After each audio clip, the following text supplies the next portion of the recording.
안녕하십니까, 알림이 황희두입니다. 시작하기에 앞서 잠시 후 10시에 대한뉴스의 생방송으로 출연한다는 소식을 먼저 전해드리겠습니다. 아마 이미 보시고 계신 분들도 많이 계실 텐데요. 굉장히 유쾌하고 재미있게 다양한 이야기를 풀어가는 채널입니다. 다들 잘 아시는 양지열 변호사님과 거의 없다님이 굉장히 유쾌한 방송을 하는데요. 잠시 후 10시에 여기에 출연할 예정이니 많은 시청 부탁드립니다. 댓글로 링크 고정해둘 테니까요. 구독, 좋아요 하시고 많은 댓글 부탁드립니다. 본격적인 주제인데요. 어젯밤에 민주당 이재명 후보의 인재 영입 1호가 발표됐습니다. 30대 워킹맘이자 군 출신 우주산업 전문가 조동현 교수가 공동상임 선대위원장으로 발탁됐다는 거죠. 해당 소식이 전해진 후 굉장히 뜨거운 반응을 보이고 있는데요. 그도 그럴 것이 군사, 안보, 우주산업 전문가로서 정말 다양한 경력을 가진 분이기 때문입니다. 2004년 육사 졸업 후 이라크 자이툰사단, 한미연합사령부, 외교부 정책기획관실, 육본 정책실에서 17년간 복무했다 하고요. 국내 우주항공과 방위산업의 혁신을 지원하는 역할을 맡고 있다고 알려졌죠.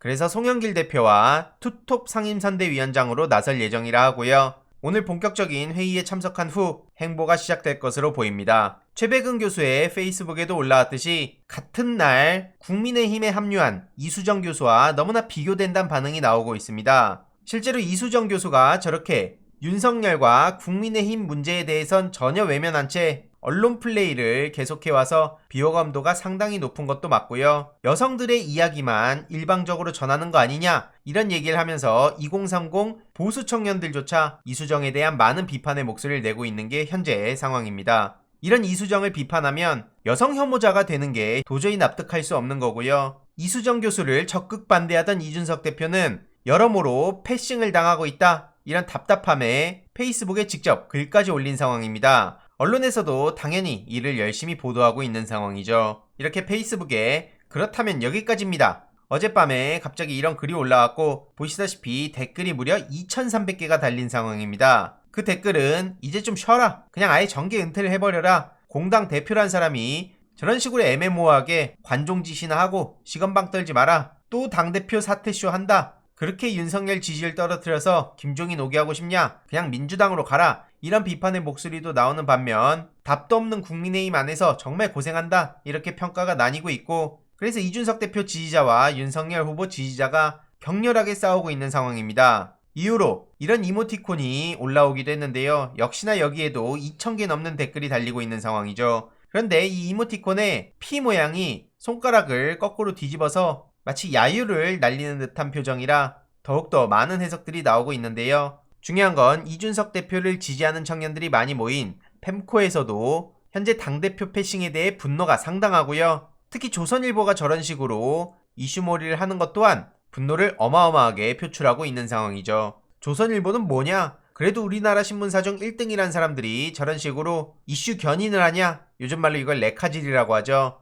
이에 대해서 이준석 대표가 고생한다, 국민의힘은 도저히 답도 없다, 대놓고 나가라고 떠미는 거 아니냐, 이거 보고 이재명 찍기로 했다, 이런 반응이 나오고 있는데, 특히 이재명 후보가 대통령이 되면 조선일보만큼은 제대로 참교육할 테니 그건 위안이다, 윤석열을 국민의힘 대선 후보로 만들어준 건 조선일보 공이 크지 않냐, 저는 조선일보를 도저히 눈뜨고 볼 수 없다, 이런 글이 많은 추천을 받았고, 여기에 대해서도 문재인 대통령 지지자들이 조중동 외칠 때 언론자유 침해라고 생각했지만 경선 때 직접 당하고 보니까 왜 그랬는지 이해가 되려고 한다, 이재명 후보가 벼르고 있다, 딴 건 몰라도 저건 확실히 할 거다, 이런 기대감까지 나오고 있는 정도입니다. 그만큼 윤석열과 조선일보 그리고 국민의힘에 대한 비호감도가 상당하다는 걸 알 수 있죠. 그도 그럴 것이 어제 윤석열 씨가 청년 토크 콘서트를 했는데 이 영상을 보신 분들은 아시겠지만 진짜 가관도 이런 가관이 없습니다. 일단 시작하기 전부터 아주 황당한 밑밥을 깔고 시작하는데요.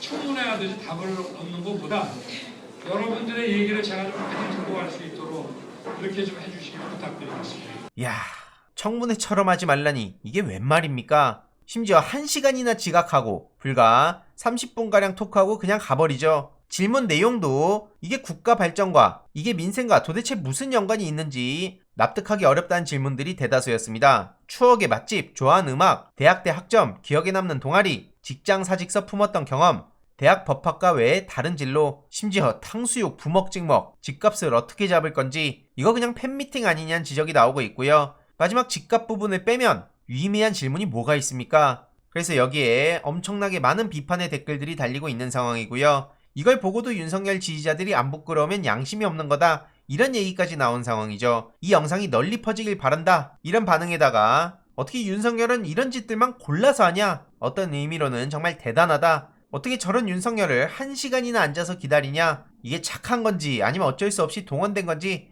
정말 납득하기 어렵다, 이런 반응들도 나오고 있고요. 만약에 이재명 후보가 이런 짓을 저질렀다면 언론이 어떤 식으로 보도했겠습니까? 실시간 채팅창도 어마어마하게 비판의 목소리들이 이어졌죠. 도대체 이게 뭔 소리 하는 거냐? 정책을 물어봐라. 청년 취업, 부동산, 양성평등, 이런 문제들을 물어봐야지 이거 짜고 치는 고스톱 아니냐? 이런 비판이 나올 수밖에 없는 겁니다. 도대체 이 방송의 정체가 뭐냐는 지적도 나오고 있고요. 이게 민주당을 지지하는 사람들만 모여있는 게 아니라는 거죠. 그럼에도 불구하고 이런 따끔한 비판의 목소리들이 나오고 있는 겁니다. 그런데 중요한 건 언론에서 탕수육, 부먹도 찍먹도 아닌 고춧가루 푼 간장에 찍어 먹는다, 이게 도대체 보도에 가치가 있는 내용입니까? 조선비즈 손덕호 기자님, 윤석열의 증문즉답, 탕수육 간장에 학점 B-, 기습 공격이네. 아휴, 이런 보도가 나와야 정상 아니냐는 겁니다. 1시간 지각 후 40분 토크. 그런데 이런 보도는 정말 찾기 어려울 정도죠. 심지어 포털 상위에 노출도 되지도 않습니다. 반면 이재명 후보는 윤석열 씨와 비교도 안 되는 모습을 보여주고 있죠. 최근 이재명의 페이지에 올라온 글을 보더라도 이재명 후보가 청년들에 대해서 얼마나 많은 관심을 가지고 있는지, 결국 중요한 건 지방대학이 처한 위기도 늦었지만 굉장히 많은 관심과 예산을 들여서 해결해야 될 문제인데요. 수도권 1급 체제에서 벗어나 지역교육의 질을 높이고 인프라를 충분히 구축하는 데 힘을 써야 된다며